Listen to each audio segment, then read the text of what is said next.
Les joueurs des deux meilleures équipes de première division somalienne se préparent avant un match de football pour marquer les célébrations du 60e jour de l'indépendance de la Somalie. Le match se joue au stade récemment rénové de Mogadiscio, la plus grande installation sportive de cette nation de la Corne de l'Afrique, officiellement rouverte par le président du pays. Aujourd'hui, nous pouvons confirmer que nous avons un stade de classe mondiale pour accueillir des matchs internationaux. Les matchs que nous avons joués à Djibouti et dans d'autres pays peuvent maintenant prendre place en Somalie selon les exigences de la FIFA et de la CAF. Les meilleures équipes de la Ligue Mogadiscio et Orsid FC ont diverti les fans du stade dans un match coloré qui s'est terminé 2-1 avec Orsid FC remportant la Coupe du jour de l'indépendance 2020 avec style. C'est un rêve devenu réalité pour moi.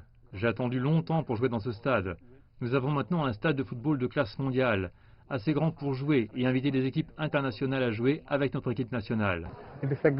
C'est un grand plaisir de jouer dans ce stade parce que c'est le meilleur stade de Mogadiscio. Je pense qu'il renforcera les talents que nous avons à Mogadiscio. Il apportera l'amour du sport. Le stade de 35 000 places a été construit par des ingénieurs chinois en 1977 et pendant des années, il a accueilli des activités sportives, des discours présidentiels et d'autres événements politiques.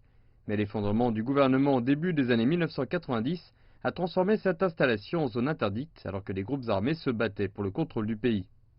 Pendant des années, ce stade de Mogadiscio a servi de base militaire aux forces somaliennes rivales ainsi qu'à la force de l'Union africaine, l'AMISOM.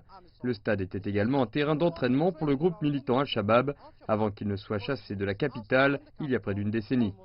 Quand l'AMISOM a quitté la Somalie, une rénovation massive a été entreprise. Le stade peut maintenant accueillir du football, du tennis de table et de l'athlétisme. D'autres installations vont aussi ouvrir pour différents événements sportifs. Les autorités somaliennes utilisent depuis longtemps le sport comme outil de diplomatie. Et avec le stade pleinement opérationnel, l'équipe nationale des Ocean Stars espère disposer d'une base d'entraînement permanente pour les matchs amicaux internationaux et d'autres tournois.